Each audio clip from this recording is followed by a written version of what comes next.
et c'est toujours chouette quand on a des vraies réponses à de vraies questions.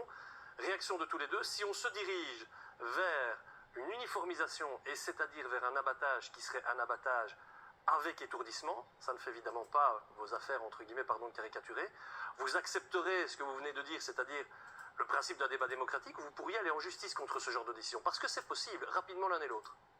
Mais je crois que d'abord, le débat n'est pas encore vraiment ouvert à Bruxelles. J'espère qu'il ne le sera pas pour une raison qui va au-delà de la pratique du culte, pour préserver la vie politique à Bruxelles de tout communautarisme excessif.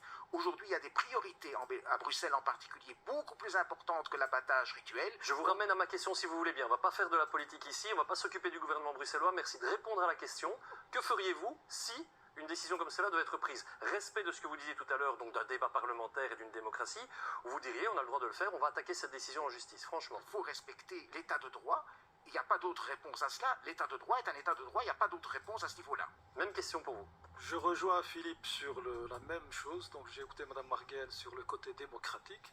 Donc le débat doit avoir lieu.